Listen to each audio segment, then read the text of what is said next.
안녕하십니까. 수도권 투데이 유석현입니다. 부당한 대우를 받고 월급이 밀려도 을의 입장에서 견뎌야 했던 아르바이트생의 근무 환경을 서울시가 개선하겠다고 나섰습니다. 어떤 내용인지 잠시 뒤에 자세한 내용 알아봅니다. 알고 먹는 식품 이야기 시간에는 콜레스테롤 관리법에 대해서 알아보겠습니다. 오늘 무엇에 대할 시간 창의력에 대하여로 이어집니다. 오늘은 소통을 이끌어내는 방법에 대해서 이야기 나눠봅니다.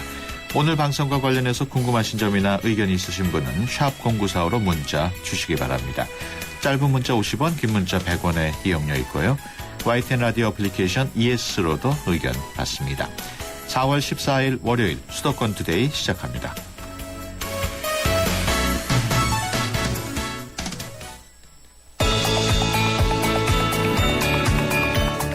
여러분은 지금 대한민국 유일의 수도권 전문 프로그램 YTN 수도권 투데이를 듣고 계십니다.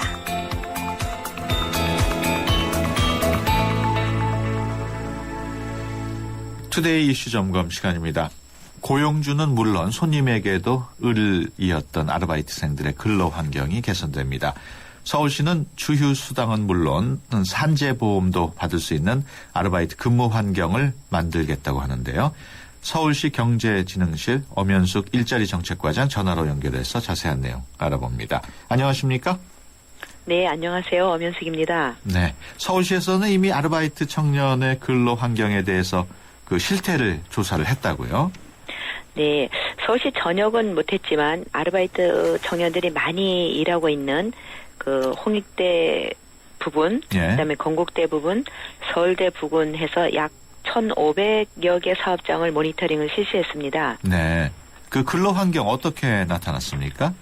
보통 대부분의 경우가 이제 근로계약서라든가 임금, 부당대우 이런 측면에서 노동권 침해하는 사례가 꽤 많이 있었습니다. 예. 그 중에서 가장 큰 문제는 무엇이었습니까? 아무래도 그 아르바이트에 있어서 임금이 가장 큰 문제가 될 텐데요. 임금 중에 예. 주휴수당이라든가 초과근무 수당에 대해서는 잘 모르는 사람도 한 30%가 넘었고요. 예. 그다음에 받지 않고 있는 사람이 한 약 30%가 또 넘었고 또 받는 사람은 약 26.7% 정도밖에 안 되는 예. 그런 상태에 있었고요. 예. 또 초과근무 수당도 절반 이상은 못 받고 있었습니다. 예. 이런 경우도 급여 명세서가 제대로 교부되지 않고 있어서 그런데 약 3분의 2 정도가 급여 명세서를 받고 있지 않다고 대답하고 있었고요. 또 고용보험이라든가 건강보험, 국민연금 등의 가입률도 절반 정도에 불과했었습니다. 예. 왜 그런 그 열악한 근로 환경이 이어지는지 궁금한데 애초에 근로계약에 문제가 있는 거였나요? 대부분이 서로가 사업장에서는 사업주나 근로자가 다 모르고 있는 경우도 많았고요. 예. 또 처음부터 근로계약서를 작성하고 교부한다면 이 상세한 내용들이 알고 있었을 텐데 예. 이 근로계약서를 교부하는 경우가 약 반에 불과했고 작성을 했다 하더라도 5군데 중에 한 곳은 교부하지 않고 작성만 하는 그런 상태도 있었습니다. 예. 그렇다면은 서울시는 그동안 이런 환경을 개선하기 위해서 어떤 노력들을 해오셨습니까? 이 아르바이트를 많이 고용하는 그 기업들하고 또 사업주 단체 대표, 예. 또 청년단체, 공공기관, 또 학교와 함께 아르바이트 청년 권리 보호를 위한 협약도 체결하고요. 예. 또 아르바이트 권리장전도 만들어서 발표했었습니다. 네. 그렇다면 이번에는 어떤 대책들이 마련됩니까? 이 서울시 전역을 그 환경을 개선한다는 것은 좀 효과가 떨어지는 경우가 많더라고요. 예. 그래서 특정 지역을 전적으로 한번 그 아르바이트 하기 좋은 환경을 만들고 예. 또 확대해 나가는 그런 형태로 아르바이트 하기 좋은 사회 만들기라든가 또는 그 협약에 참여한 기업들, 아르바이트 청년들을 많이 채용하는 기업들인데요. 그런 기업들과 함께 아르바이트 하기 좋은 회사 만들기 이런 형태의 캠페인을 통한 그 여러 가지 대책을 추진할까 합니다. 네. 그 특정 지역이라는 게 설정이 됐나요?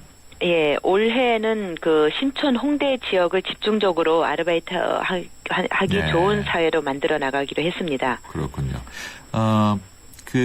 하지만 서울시가 아르바이트 청년들의 근로 환경을 개선한다고 해서 과연 얼마나 실효성이 있겠느냐 하고 의구심을 나타내는 분들도 있는데 어떻습니까?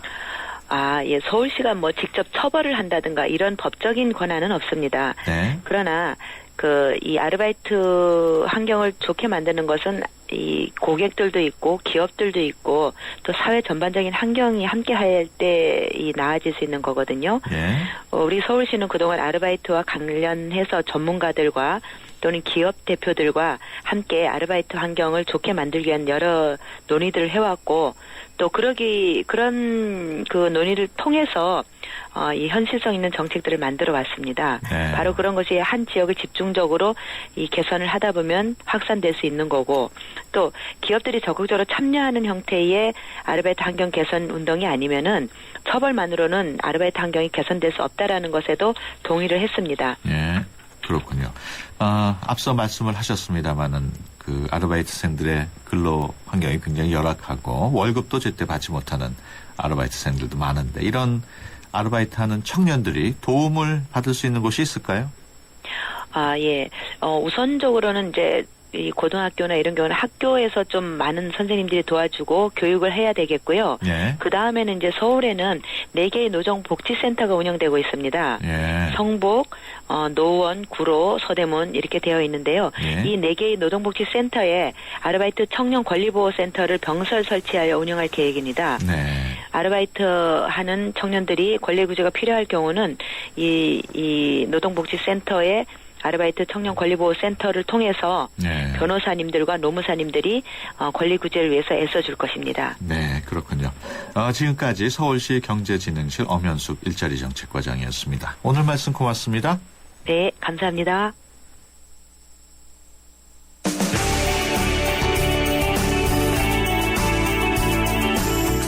발빠른 리포터의 현장 스케치, 생생 리포터 현장.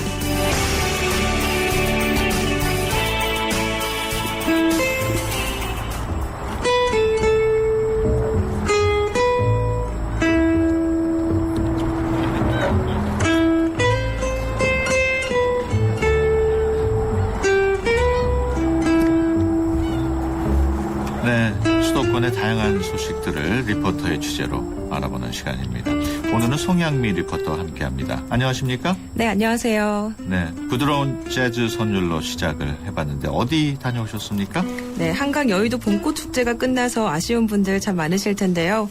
벚꽃 축제에 이어서 한강에서 또 다른 문화 행사가 준비되어 있다고 해서 이곳에 다녀왔습니다. 예. 오늘은 문화와 예술이 흐르는 공연장, 여의도 물빛 무대, 한강 피크닉 콘서트 현장 소식을 담아왔습니다. 예. 한강 피크닉 콘서트라면은 한강 일대에서 야외 콘서트를 한다는 얘기인가요? 네, 그렇습니다. 이번 4월부터 10월까지 매주 수요일, 토요일, 일요일 저녁 7시부터 이 1시간 정도 여의도 물빛 무대에서 한강 피크닉 콘서트가 열리는데요. 각 요일마다 다른 테마로 콘서트가 진행이 된다고 합니다. 예. 서울 시민이라면은 뭐 한 번쯤은 다 한강공원에 가봤을 텐데 물빛 무대는 조금 생소해요.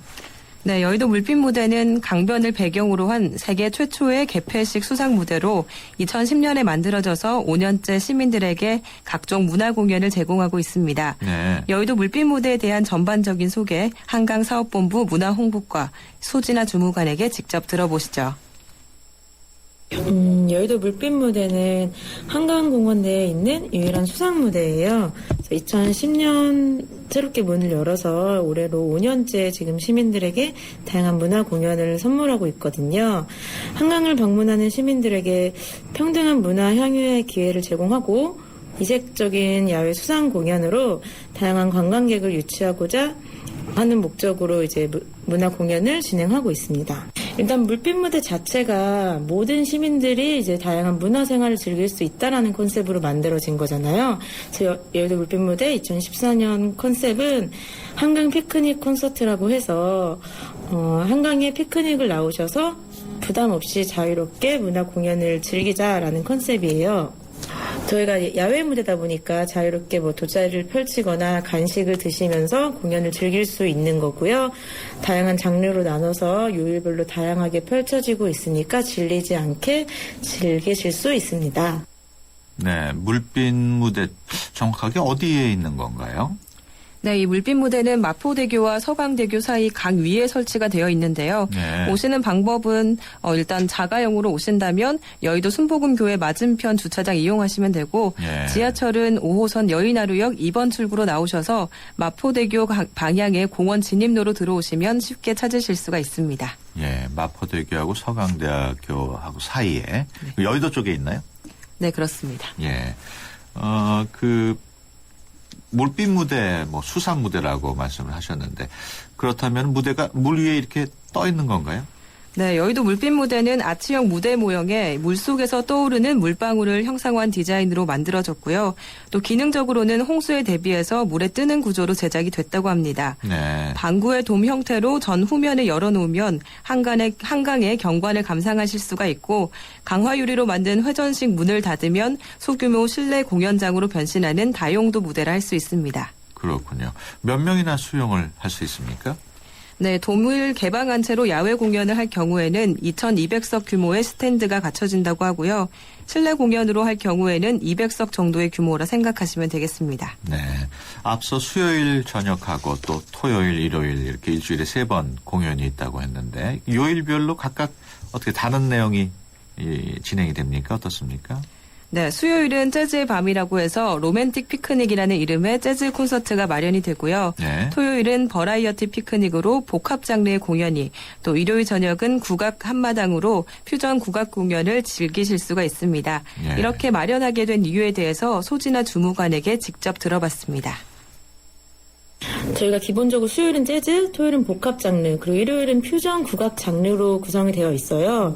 작년 같은 경우에는 이제 4월부터 10월까지 재즈 장르로 한 장르만 국한해서 진행을 했었어요. 그러다 보니까 심층적일 수는 있지만 좀 약간 진부한 감도 있었고 다양한 장르를 보여드리지 못해서 아쉬움이 남았었거든요. 그래서 올해는 요일별로 다르게 진행해서 다채로운 공연을 제공하고 좀 컨셉별로 예를 들면 수요일은 연인과 함께 재즈 공연을 보고 토요일은 친구와 함께 복합 장르 공연을 보고 일요일은 가족과 함께 퓨전 국악 공연을 보고 이런 식으로 요일별로 한강에서 즐길 수 있는 피크닉을 우리가 만들어 보자라는 컨셉으로 만들었습니다.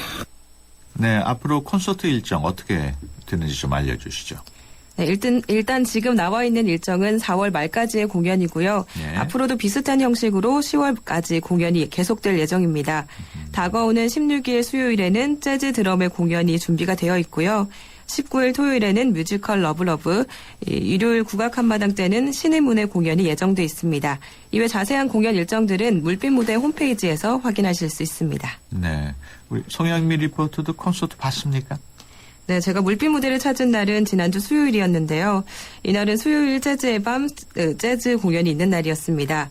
이날 공연은 천인우 트리오가 맡았는데요. 갈매기 소리에 어우러지는 잔잔한 재즈 선율과 매혹적인 보컬에 1시간가량 푹 빠져들었습니다. 네. 그날 저는 취재 겸 혼자 갔는데 다른 분들이 모두 가족, 친구, 연인들끼리 오셔서 그런지 괜히 조금 외롭더라고요. 네. 다음번에는 꼭 친구와 함께 다시 와야겠다고 생각했습니다. 예. 아무래도 야외에서 즐기는 현장이라서 좀 분위기가 있었을 것 같은데 현장 분위기 어땠습니까? 네, 아침 저녁으로 아직은 좀 쌀쌀한 편이고 이날은 바람도 많이 불어서 그런지 시민분들이 생각보다는 그렇게 많진 않았습니다. 그래도 저녁 노을이 질 무렵에 탁 트인 한강변에서 흐르는 은은하면서도 경쾌한 재즈 선율에 한강공원을 찾은 시민들 모두 분위기에 취해서 달뜬 모습이었습니다. 현장에서 만난 시민분들 얘기도 잠시 들어보시죠. 인터넷 기사로 보고 알고 왔어요. 네, 벚꽃 축제 한다고. 근데 저녁에는 또 이렇게 뮤직 콘서트 같은 거 있다고 그렇게 보고 왔어요. 여기 제목도 로맨틱 피크닉이라고 돼 있는데 또 제가 재즈를 좋아해서 그런지 되게 낭만적으로 느껴지고 되게 좋은 것 같아요. 야외에서 즐기니까 더 좋은 것 같아요. 문화생활을 이렇게 많이 도심에서 즐길 수 있으니까 되게 좋은 것 같고 앞으로도 이런 기회가 많이 있었으면 좋겠어요. 되게 좋아요. 막 경치 좋은 데서 이렇게 재즈 음악이 들리니까 좋아요. 아주 로맨틱한데요? 치킨이랑 캔맥주 사와서 먹고 마시면서 듣고 있습니다. 제가 문화관광부 사이트 들어가서 봤는데 거기 뜨길래 친구랑 얘기해서 왔어요. 네, 한강 피크닉 콘서트가 끝나면 물빛 무대에서는 상시 공연이 열리는 건가요? 네, 현재 예정된 한강 피크닉 콘서트는 10월까지 진행이 되고요. 예. 7월과 8월에는 행복 몽땅 프로젝트라고 해서 집중적으로 매일 시민들에게 문화 공연을 제공할 계획이라고 합니다. 네. 이외에도 수시로 대관이나 프로포즈 이벤트도 준비가 되어 있다고 하는데요. 한강 사업본부에서 기획하고 있는 것들 소진아 주무관에게 직접 들어보시죠. 4월부터 10월까지는 서울시에서 이제 상시로 문화 공연을 진행을 하고 있어요. 매주 수요일, 토요일, 일요일 7시부터 1시간 정도 공연을 진행하고 있고요. 또 이제 수시 대관을 받아서 이제 공연을 하시고 싶으신 분들은 이제 공연 대관료를 내시고 자유롭게 공연을 하실 수 있는 거죠. 저희가 7, 8월에는 서울시에서 이제 한강 행복몽땅 프로젝트라고 해서 좀 더 집중적으로 공연이나 문화 행사를 진행을 해요. 그때는 이제 한강 물빛 페스티벌이라고 해서 7, 8월 한 달간을 계속 페스티벌을 진행을 하거든요. 그래서 그때는 시민들이 좀 더 많이 자주 다양한 공연을 즐기실 수 있으실 거예요. 매주 금요일에는 영화 상영도 무료로 진행이 됩니다. 일단 저희 서울시에서 문화 공연 외에도 프로포즈 이벤트를 물빛 무대에서 진행을 하고 있어요. 그래서 수토일에는 이제 뭐 문화 공연이 하고, 그러니까 다른 요일에는 이제 프로포즈 이벤트가 진행이 돼요. 그래서 그것도 무료로 함께 진행되는 거라서 관심 있으신 분들은 한강사업본부 홈페이지를 통해서 절차를 밟아서 진행을 하시면 될 것 같고요. 프로포즈 이벤트 때는 분수도 가동이 돼서 분수도 함께 즐기실 수 있으실 거예요. 네. 프로포즈 이벤트 무료로 이용할 수 있군요. 네, 이 프로포즈 계획 있으신 분들에게는 솔깃한 소식이 될 텐데요. 관심 있으신 분들은 한강사업본부 홈페이지를 통해서 5월부터 신청이 가능하다고 하니까 이용해 보시는 것도 좋을 것 같습니다. 네. 요즘 기온도 많이 오르고 날씨도 맑으니까 한강 찾는 시민들이 많을 것 같아요. 네, 한강변에서 강바람 맞으며 야외 콘서트를 무료로 즐길 수 있는 좋은 기회니까요. 친구, 연인, 가족과 함께 간단한 요깃거리 챙겨서 돗자리 펼쳐놓고 여의도 물빛 무대 공연 즐겨보시는 것도 참 좋을 것 같습니다. 네, 지금까지 한강 피크닉 콘서트에 대한 소식 송향희 리포터와 함께했습니다. 오늘 말씀 고맙습니다. 네, 감사합니다. 같은 차라도 타는 사람이 다르면 자동차 보험도 달라야 하는 거 아닌가? 악사가 시작합니다. 운전자 라이프에 최적화된 악사 맞춤 자동차 보험. 꼭 필요한 보장을 합리적인 가격으로. 악사 홈페이지에서 5분 안에 확인하세요. 악사 다이렉트. 가입 시 유의사항을 꼭 확인하세요. 한때 보리 하나로 콜라와 싸워 전설이 되신 분이 계셨지. 국내 최초 보리 탄산음료로 콜라의 아성을 흔들었던 맥콜. 이슬을 맛보리 맥콜. 네, 수도권 투데이 1부 여기서 마치고요. 잠시 뒤 2부에서 뵙겠습니다. 2014 YTN 연중기획 함께하는 미래 창조 대한민국 한국 홍보 전문가 서경덕 성신여대 교수입니다. 올바른 역사를 인식하는 것, 그리고 올바른 역사를 교육시키는 것, 그게 바로 대한민국의 미래가 아니겠습니까? 요즘 청소년들에게요, 이 3.1절이 3.1절이라는 대답을 듣곤 합니다. 그럴 때마다 제가 가장 크게 느꼈던 건 우리의 역사의 가장 큰 적은 일본 정부나 중국 정부가 아니라 바로 우리들의 무관심이었다는 겁니다. 앞으로 우리 국민들이 한국사에 더 관심을 갖고요, 한국사를 통해 세계사를 바라보고 세계사 속에 글로벌 시대를 맞는 우리 대한민국의 더 밝은 미래를 창조해 나갔으면 좋겠습니다. 2014 YTN 연중기획 함께하는 미래 창조 대한민국. 이 캠페인은 고객과 함께하는 솔루션 파트너 LG화학과 함께합니다.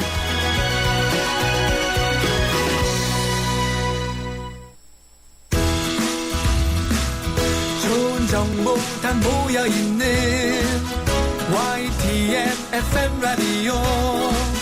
오늘 함께하는 이 하루가 좋은 걸 유익한 라디오. 수도권 투데이. YTN 수도권 투데이. 수도권 투데이 2부 순서 시작합니다. 오늘 알고 먹는 식품 이야기 시간에는 나쁜 콜레스테롤은 줄이고 좋은 콜레스테롤은 늘리는 콜레스테롤 관리법에 대해서 알아봅니다. 무엇에 대해서는 창의력에 대해 알아봅니다. 오늘은 소통을 끌어내는 방법에 대해서 이야기 나눠보겠습니다. 방송과 관련해서 의견 주실 분들은 샵 0945번으로 문자 주시거나 02-771국에 0945번으로 전화 주시면 됩니다. 짧은 문자 50원, 긴 문자 100원의 정보 이용료 있고요. YTN 라디오 애플리케이션 ES로도 의견 받습니다. 수도권 투데이 2부 뉴스 브리핑으로 시작합니다. 이윤지 아나운서 전해주세요. 네, 수도권 뉴스 브리핑입니다. 서울시 농수산식품공사는 농산물이 가락시장에서 출하되기 전에 시행하던 잔류 농약검사의 방식을 속성검사에서 정밀검사로 바꿉니다. 현행 속성검사는 31종의 농약만 검출할 수 있지만 정밀검사는 살균제, 제초제 등 모두 245종의 농약 성분을 걸러낼 수 있습니다. 농수산식품공사는 속성검사에 잡히지 않는 농약 사용량이 늘어나면서 검사에 한계가 있어 그 수준을 높이게 됐다고 설명했습니다.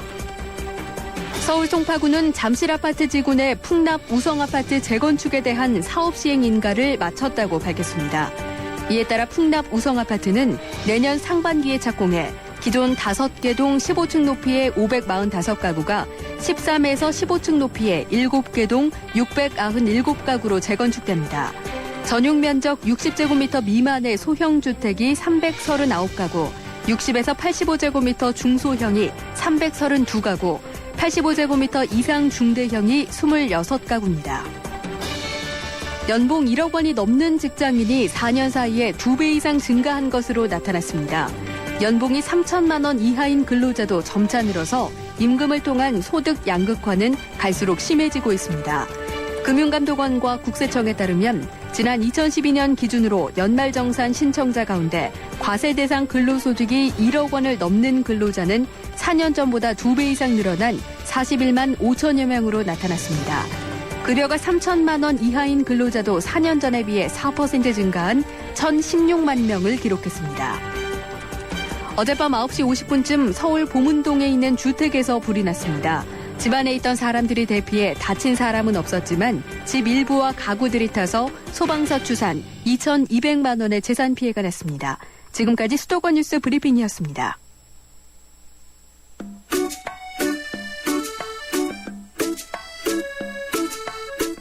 알고 먹어야 보약. 알고 먹는 식품 이야기. 네, 우리가 평소에 무심코 먹게 되는 식품에 대해서 자세히 알아보는 시간입니다. 콜레스테롤은 각종 심혈관 질환의 원인으로 알려져 있지만 그중에는 혈관 청소부라고 불리는 좋은 콜레스테롤도 존재하고 있는데요. 박태균 중앙일보 식품의학 전문기자 연결해서 자세한 얘기 나눠보겠습니다. 안녕하십니까? 네, 안녕하십니까? 네, 일반적으로 콜레스테롤에는 나쁜 콜레스테롤도 있지만 좋은 콜레스테롤도 있죠? 예, 이건 벌써 이제 상식이 된 것 같은데요. 그 콜레스테롤은 동맥경화의 원인이 되는 즉 나쁜 콜레스테롤, LDL 콜레스테롤이라는 게 있고요. 네. 또 반대로 또 동맥경화를 예방해주는 흔히 우리가 좋은 콜레스테롤이라고 하는 HDL 콜레스테롤이 있습니다. 네. 따라서 LDL 콜레스테롤 수치는 가능한 한 낮추는 게 좋겠죠. 네. 그리고 HDL 콜레스테롤 수치는 좀 높이는 것이 그 혈관 건강에 아주 중요한 열쇠라고 볼 수가 있습니다. 네. 그 HDL 콜레스테롤은 그 LDL 콜레스테롤을 간으로 재빨리 운반한 다음에 바로 분해시켜서 그 혈액 내 그 LDL 콜레스테롤 수치를 필요 이상으로 그 떠돌지 않게 하거든요. 네. 따라서 그 HDL 콜레스테롤은 아까 말씀해주신 대로 혈관 청소부라고 볼 수가 있습니다. 네.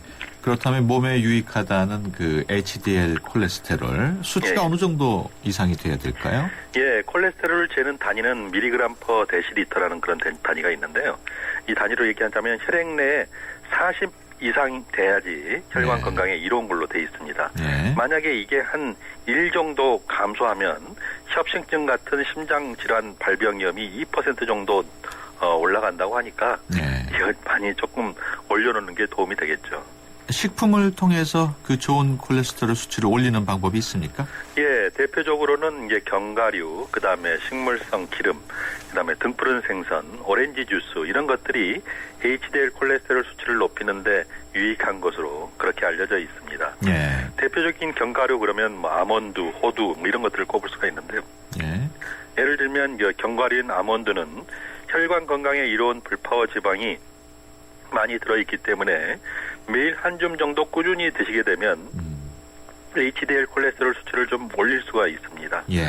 또 한 가지는 뭐 땅콩 같은 건데요. 예. 땅콩도 한 1온수 정도, 그러니까 한 줌이라고 보시면 되는데 한 28g 정도 됩니다. 예. 여기에는 그 땅콩에는 우리가 항산화 성분이라고 그래서 옛날에 건강기능식품으로도 많이 알려졌던 예. 그 코엔자임 Q10이라고 하는 그런 물질이 많이 들어있거든요. 예. 그 만약에 보충제를 통해서 이 코엔자임 Q10을 하루에 한 120mg 정도 섭취하면 그 HDL 콜레스테롤 수치가 좀 올라갈 수 있다. 그런 연구 결과가 있는데 예. 땅콩 아까 1온수 정도에는 그 정도 들어있습니다. 그렇군요. 식물성 식용유들도 그 좋은 콜레스테롤을 올려준다고요? 예, 뭐 우리가 즐겨 먹는 참기름이라든가 뭐 최근에 웰빙 식용유로 알려진 올리브유 이런 것들이 그런데요. 예. 그 참기름은 역시 심장에서 유해산소의 축적을 억제해서 HDL 콜레스테롤 수치를 올려줄 수가 있고요. 예. 또 올리브유는 흔히 우리가 이제 지중해식 식사의 가장 핵심 식재료로 통하지 않습니까? 네. 예, 그런데 지중해 연안 사람들은 영국이라든가 미국 같이 다른 서구 사람들에 비해서 심장병 발생률이 훨씬 좀 낮습니다. 예. 그 이유가 이제 올리브유가 혈중 콜레스테롤 수치 개선하는데 그 상당히 좋은 영향, 긍정적인 영향을 미친다는 아예 간접 증거라고도 볼 수가 있을 것 같습니다. 네. 그 대표적인 식물성 식용유가 콩기름인데 콩으로 네네. 만든 음식도 콜레스테롤 관리에 도움이 되나요? 예, 그렇습니다. 뭐 콩 음식, 그다음에 두유, 두부 다 도움이 될 것 같은데요. 네. 예, 콩 음식도 HDL 콜레스테롤을 좀 높이는 데 도움이 되는데 그 이유는 그 안에 식이섬유가 들어있고 또 레시틴이라고 하는 그 두뇌 도움이 되는, 두뇌 건강에 도움이 되는 물질이 있는데 예. 이 레시틴은 사실 심장 건강에도 도움이 됩니다. 예. 뿐만 아니라 그 여성 호르몬인 에스트로겐과 유사한 효과를 나타낸다고 그래가지고 흔히 식물성 에스트로겐이라고 하는 그런 불리는 물질이 있는데요. 예. 이게 이제 아이소플라본입니다. 이것도 역시 많아서 그래서 이제 콩 음식도 도움이 될 것 같은데요. 실제로 이제 두유를 하루 한 2컵 정도 꾸준히 마시면 이건 HDL 콜레스테롤 수치가 약 한 4mg 정도 per 데시리터 정도 증가했다. 예. 그런 연구 논문도 나와 있고요. 뿐만 아니라 매운맛 성분인 알리신이든 마늘, 그다음에 녹차 예. 이런 것들도 혈관 건강에 도움이 되는 것으로 알려져 있습니다. 그렇군요. 식이섬유 경우에는 어떻습니까? 예, 그 대표적인 식이섬유가 많이 들어있는 동서양의 식품을 얘기하자면 예. 우리나라에서는 뭐 보리, 예. 그다음에 서양에서는 오트밀 이렇게 이제 꼽고 있는데요. 예. 이 둘 다 콜레스테롤을 낮추는데 아주 효과적입니다. 수용성 식이섬유인 베타글루칸이 아주 풍부하기 때문에 그러는데요. 이 베타글루칸은 심근경색 같은 심혈관 질환과 관련해서 아주 주목을 받고 있는 그런 성분인데요. 예. 보리의 경우, 그러니까 우리나라 사람들이 이제 옛날에 보리밥 많이 먹지 않았습니까? 예. 보리의 경우는 같은 양의 오트밀보다, 서양 사람들이 좋아하는 오트밀보다 더 베타글루칸이 3배나 들어있는 것으로 그렇게 알려져 있습니다. 예, 그렇군요. 그 서양 사람들은 그 오트밀을 즐겨 먹는데 이게 혈중 콜레스테롤 수치를 낮추는 데 도움이 된다고요. 예, 예. 그 오트밀은 이제 귀리 가루로 이제 죽을 쓴 다음에 예. 거기다 소금이라든가 설탕, 우유 같은 걸 넣어서 맛을 낸 그런 음식이거든요. 예. 근데 유럽이라든가 서양에서 미국 같은 데서는 오트밀을 아침 식탁에 아주 자주 올리게 됩니다. 그 이유는 이제 그 혈중 콜레스테롤 수치를 좀 개선하는 데 도움이 될 거다 이렇게 생각하기 때문에 그런데요. 예. 그 귀리가 포함된 음식을 드셔본 분들은 익히 알겠지만 입안에서 죽처럼 좀 끈적끈적한 그런 성분이 느껴집니다. 그게 바로 아까 잠깐 말씀드린 베타글루칸이고요. 바로 이 베타글루칸이 그 혈중 콜레스테롤 수치를 개선하는 그런 마법의 무기로 그렇게 알려져 있습니다. 예. 대개 이제 혈중 콜레스테롤 수치가 좀 문제가 있는 그런 분들은 귀리의 식이섬유를 하루 한 3g 정도, 한 그릇에 해당하는데요. 이 정도를 꾸준히 드시게 되면 상당히 그 도움이 될 수 있다. 그렇게 알려져 있습니다. 생선 중에도 콜레스테롤 관리에 도움이 되는 생선이 있습니까? 예, 아마 대표적인 게 고등어, 정어리, 참치 같은 등푸른 생선이라고 볼 수가 있는데 예. 이 등푸른 생선에는 그 우리 건강기능식품에도 요즘 많이 팔리죠. 그 DHA라고 하는 오메가3 지방의 일종이 많이 들어있기 때문에 그렇습니다. 예. 그 오렌지 주스도 꾸준히 마시는 게 좋다고요? 예. 오렌지 주스를 매일 3잔 이상 마신 분들은 혈중 HDL 콜레스테롤 수치가 평균 21%나 높아졌다. 그런 연구 결과도 있는데요. 네. 이 연구 결과는 역시 오렌지 주스에 포함된 플라보노이드 같은 항산화 성분, 즉 유해산소를 없애는 성분이 더욱 기여를 했을 거다. 이렇게 추정이 되고 있습니다. 따라서 사실 오렌지 주스뿐만 아니라 사과라든가 크랜베리 주스 뭐 이런 것들도 다 도움이 될 것 같습니다. 예. 그 매일 한두 잔씩 술 마시는 것도 좋다는 얘기가 있는데 사실입니까? 어느 정도 맞는 말이라고 볼 수가 있는데요. 예. 하루에 술을 한 잔가량 마시면 HDL 콜레스테롤 수치가 4mg/dL 정도 올라간다. 그런 연구 결과는 있는데요. 예. 그렇지만 한 잔을 넘어서면 혈중 중성지방이 늘어나서 오히려 HDL 콜레스테롤 수치를 떨어뜨릴 수도 있습니다. 예. 또 이제 흡연도 HDL 콜레스테롤 수치를 떨어뜨리기 때문에 무조건 금연하는 게 좋습니다. 그렇군요. 그 음식 말고 생활 속에서 그 몸에 좋은 콜레스테롤을 높이는 방법은 없습니까? 예, 그 매주 150분 이상 정도 아주 규칙적으로 운동을 하게 되면 HDL 콜레스테롤 수치를 좀 올릴 수가 있습니다.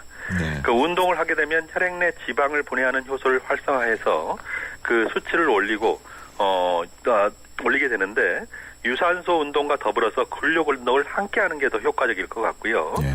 또 운동이라든가 식이요법을 통한 적정한 체중 관리도 아주 중요해 보입니다. 예. 체중이 과하지 않도록 잘 관리를 하게 되면 HDL 콜레스테롤 수치를 아주 높게 그렇게 유지할 수가 있는데 그 이유는 비만하게 되면 HDL 콜레스테롤 생성을 억제하는 혈액 내 그 중성지방 수치가 막 올라갑니다. 그렇기 네. 때문에 비만이 아주 나쁘다는 거고요. 마지막으로 매일 30분 정도 웃는 것도 HDL 콜레스테롤 수치를 높여주는데 그 고지혈증 같은 게 있는 분들이 이제 약을 드시잖아요. 예. 이렇게 약을 복용 중인 사람에게 매일 30분 정도 코미디 프로그램을 보면서 웃게 했더니 HDL 콜레스테롤 수치가 그냥 약만 드셨을 때보다도 훨씬 더 올라갔다 하는 미국의 한 연구 결과도 나와 있습니다. 그렇군요. 지금까지 중앙일보 박태균 기자와 함께했습니다. 오늘 말씀 고맙습니다. 네, 고맙습니다. 하하, 이것이 궁금하세요? 무엇에 대하여에서 여러분의 궁금증을 풀어드립니다. 지금 궁금하신 게 있으시면 바로 알려주세요. 샵 0945번 50원의 유료 문자나 서울 전화 02-771-0945번으로 문의하실 수 있습니다. 지금 바로 알려드립니다.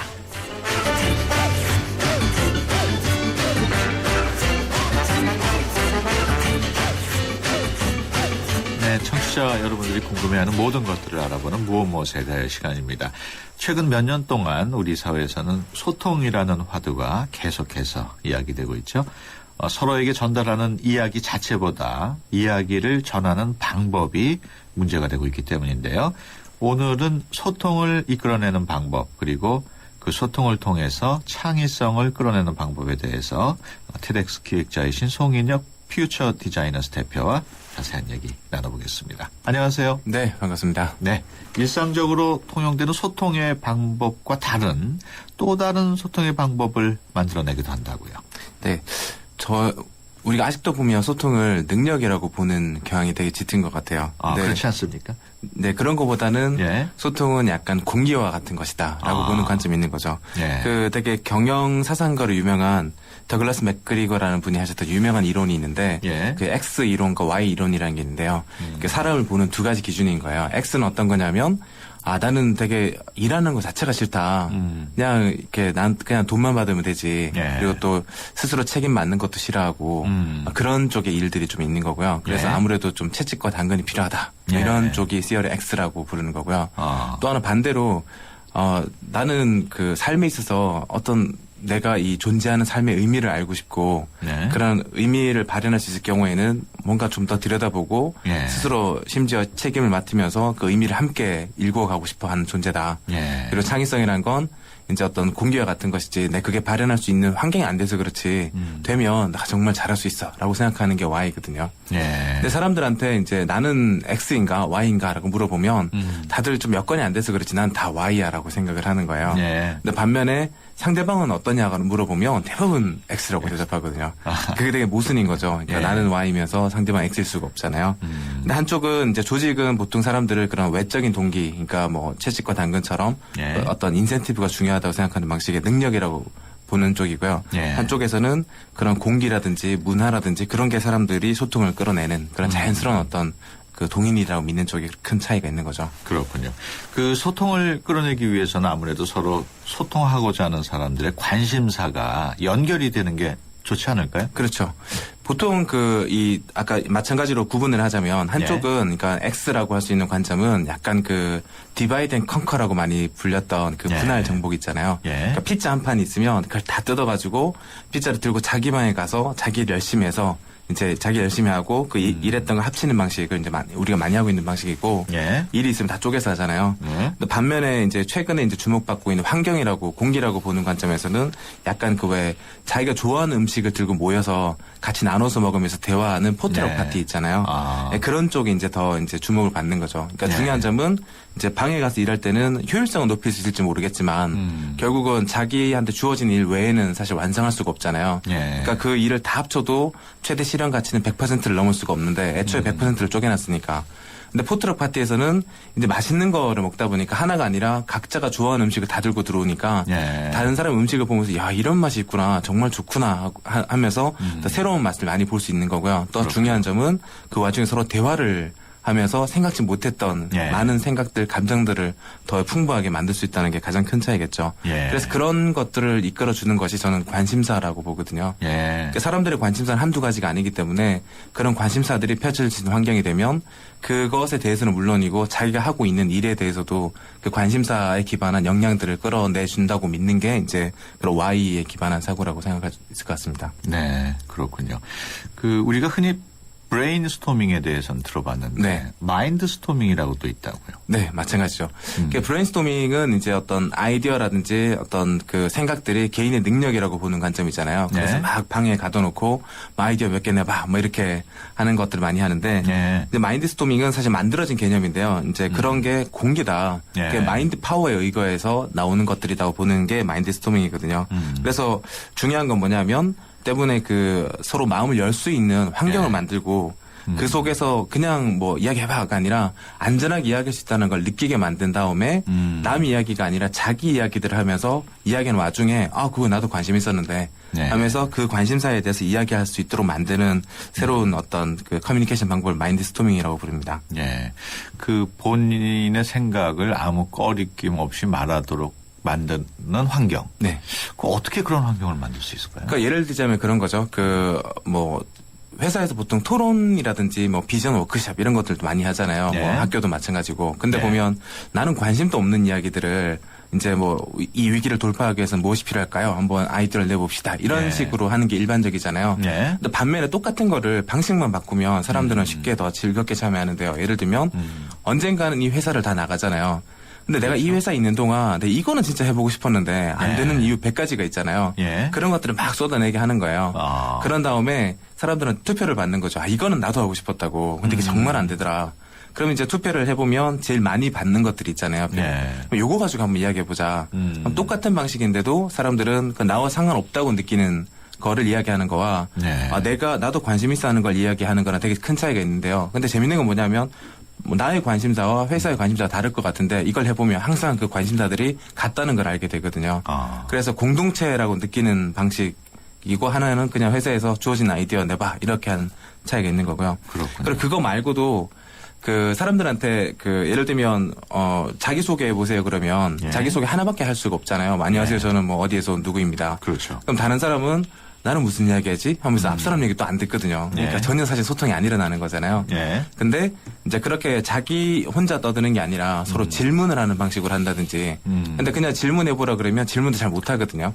근데 일부러 처음에는 약간의 게임 같은 방식을 도입해서 그 전문가 역할을 먼저 진행자가 부여를 해주고 나머지 사람들은 그 사람을 전문가라고 믿고 이제 엉터리 인터뷰를 하도록 만드는 게임 같은 걸 도입하면요. 예를 들면 뭐 두더지 라식 전문가다. 그러면 이제 자기가 그 전문가 행세를 처음에 해야 되는 거예요. 그러면 질문하는 사람도 대답하는 사람도 처음엔 어떻게 말해야 될지 몰라서 약간 당황하거든요. 근데 조심스럽게 이제 진짜 그 사람을 전문가라고 믿고 이제 질문을 하는 거죠. 왜 하필 다른 분야도 아니고 두더지 라식 분야를 선택하셨나요? 이러면 대답을 못할 것 같은데 어떤 사람도 다 대답을 해요. 예를 들면 뭐 두더지가 이렇게 시력이 나쁘다 보니까 최근에 짝을 못 찾아서 개체수가 자꾸 멸종되는 것들을 관찰했다. 그래서 환경보호 차원에서 두더지 라식을 하시게 됐다. 뭐 이렇게 이야기하면 다른 분이 되게 재밌어하면서 더 엉뚱한 더 짓궂은 질문들을 쉽게 할 수 있게 되거든요. 그러면 뭐 돈은 어디서 버세요? 이렇게 물으면 요즘에 동물들은 대부분 동물원에 살기 때문에 동물원과 연관 계약을 체결합니다. 뭐 이렇게 이야기를 하는 거예요. 그럼 사람들이 진짜요? 뭐 이렇게 나오면서 분위기가 되게 밝아지거든요. 그러면 이제 그렇게 한 사람씩 2분씩 정도만 주면서 짧게 구성원들이 다 그렇게 하면 굉장히 사람들이 엉터리 대답을 해도 다 대답을 할 수 있는 걸 보면서 모든 사람 대답을 다 해내거든요. 그걸 보면서 우리가 상대방을 이기려고 하는 형식의 대화는 절대 성공할 수 없다는 걸 알게 되죠. 어떻게 질문을 해도 다 대답을 하니까. 그리고 질문했기 때문에 경청하고 그리고 들었기 때문에 질문을 받았기 때문에 또 생각하게 되고 혼자서 이야기하면 하나밖에 이야기 못할 거를 구성원들이 다양한 관점 질문하다 보니까 대화의 폭이 굉장히 넓어지게 되잖아요. 이렇게 한 번만 돌고요. 그 다음에는 본인의 진짜 관심사에 대해서 본인이 진짜 하고 있는 일에 대해서 다시 한 번 더 돌면 사람들이 굉장히 적극적으로 이렇게 즐거워하는 분위기 속에서 상대방에 대해서 묻게 되거든요. 근데 중요한 점 뭐냐면 소통을 했을 때 우리는 어떤 아웃풋이 나오는 거를 즉각적인 아웃풋을 되게 기대하는데 정말 중요한 점은 그 와중에 서로를 알게 만들고 다시 돌아갔을 때 맞아 그 친구 그거 잘한다 그랬었지. 그래서 쉽게 이야기할 수 있는 상태를 만들어 놓는 거 그게 사실은 진짜 중요한 어떤 소통의 어떤 기대 효과가 아닌가라는 생각을 합니다. 그러니까 그런 게 소통을 통해서 소통이 창의력과도 연결이 되는 그렇죠. 거고요. 네. 그러니까 사실 저는 약간 자기 관심들을 막 쏟아내게 하는 게 왜 뜻하지 않은 행운 세렌디피티라고 부르잖아요. 그러니까 그런 것들을 만들어주기 때문에 정말 창의력과도 관련이 있다고 생각하고요. 그리고 무엇보다도 관심사들이 연결이기 때문에 내 이야기를 알아주고 공감해 주는 사람이 있다. 약간 전자레인지가 끌어넘치는 내적 동기를 일으키기 때문에 그 창의력과도 밀접한 관련이 있다고 생각을 합니다. 그렇군요. 그동안에 쭉 이런 말씀을 쭉 해오셨는데, 여러 가지 재미있는 예도 많이 들어주시고, 지금 말씀하신 거는 그러니까 아이디어 제안 시스템 말고, 그 또 다른 방식 중에 하나를 소개한 거죠? 아이디어 제안 시스템도 사실은 마찬가지 관점인데요. 회사에 보면 저마다 아이디어 제안을 하는 어떤 시스템을 다 두고 있잖아요. 그런데 그것도 이 관점에서 똑같이 다 소용이 없잖아요. 이유가 뭐냐면 제안하는 사람 따로, 평가자 따로, 실행자 따로거든요. 그런 거를 아이디어라고 부르면 안 되죠. 그래서 사실 요즘에 공모전, 수많은 노래 프로그램도 그렇고 공모전이 많은 이유도 자기가 하겠다는 사람이 있으면 그들끼리 팀을 만들어서 도전하도록 만드는 그 환경을 열어주는 쪽으로 지금 많이 돌아서고 있거든요. 삼성전자가 작년에 그 아이디어 공모전을 이제 작년 6월인가 했었는데요.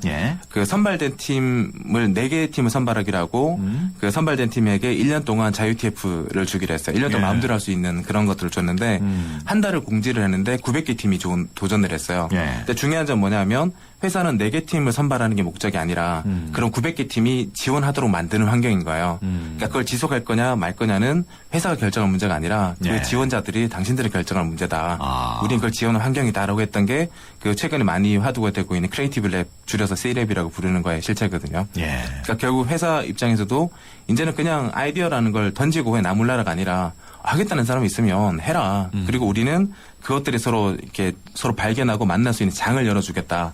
쪽으로 많이 돌아가고 있는 거죠. 그렇군요.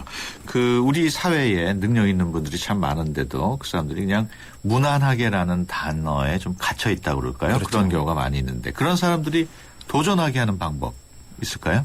아무래도 제가 실리콘밸리 한번 놀러 갔을 때 한 회사의 그 임직원을 만났었는데 하는 이야기가 일주일에 너무나도 많은 세미나나 학회가 열리다 보니까 분위기가 왠지 한 번 이상은 참여해야 될 것 같은 내가 이렇게 있어도 되나? 라는 생각이 들더라는 거예요. 그러니까 결국 실리콘밸리도 수많은 도전이 있고 실패가 있을 텐데 핵심은 결국 그런 공기인 것 같아요. 그러니까 지금 우리 사회에도 보면 제가 하고 있는 세바시도 그렇고 테드엑스라는 프로그램도 그렇고 어떤 혁신적이거나 탁월한 도전을 하는 사람들을 자꾸 발견할 수 있게 하고 그 사람들끼리 만날 수 있도록 열어주는 장 그런 게 사실은 그 무난하게 해서 저거 정말 괜찮은데 나의 내적 동기를 자극하고 나도 저거 해보고 싶은데 또는 나의 더해서 새로운 거 해보고 싶은 어떤 동기를 많이 일으킬 것 같아요.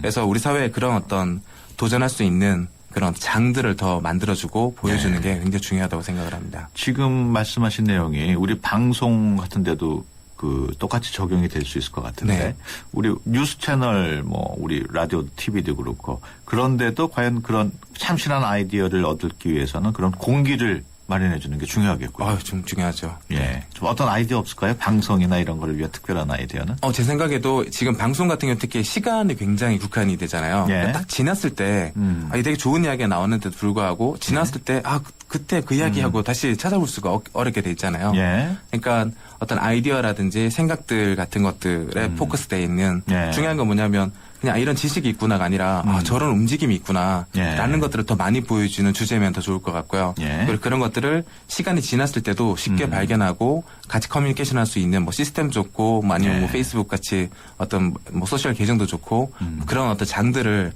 자꾸 더 같이 결합해주면 어떨까라는 생각이 들거든요. 예. 저희 프로그램 같은 경우에도 그 케이블로 방송이 나가고는 있지만 예. 실제로 유튜브랑 팟캐스트처럼 나중에 다시 볼 수 있는 채널의 트래픽이 거의 시청률 1% 이상이 나오거든요. 예. 매일매일. 그러니까 굉장히 많은 분들이 다시 보시고 그래가지고 다시 이야기하고 싶어 하시거든요. 그렇군요. 그래서 그럴 수 있는 어떤 프로그램으로도 확장하면 예. 어떨까 하는 생각이 드네요. 알겠습니다. 지금까지 송윤혁 퓨처 디자이너스 대표와 함께 얘기 나눴습니다. 오늘 말씀 고맙습니다. 네, 감사합니다. 여행 수수료가 생각보다 크더라고요. 4명 수수료면 얼마가 더 이익인데요. 고객을 위한 합리적인 생각이었기에 6개월 내 이용 고객 중 76%가 다시 찾고 싶은 여행사로 참 좋은 여행을 뽑아주셨습니다. 불필요한 중간 대리점 수수료가 없는 참 좋은 여행. 대한민국 직판 여행사 참 좋은 여행. 3385님이 보내주셨네요. 헤어오빠, 카스라이트 모델이잖아요. 카스라이트 한 박스만 보내주세요. 뿌잉뿌잉. 자, 노래 띄워드립니다. 안 돼. 다 내 거야. 칼로리를 33% 내린 맛있는 맥주. 카스라이트. 네, 수도권 투데이 오늘 순서 여기까지고요. 내일 오전 9시 10분에 다시 찾아뵙겠습니다. 지금까지 프로듀서 박준범, 기술감독 남현민, 구성작가 최유민, 진행의 유석현이었습니다. 함께해 주신 여러분 고맙습니다.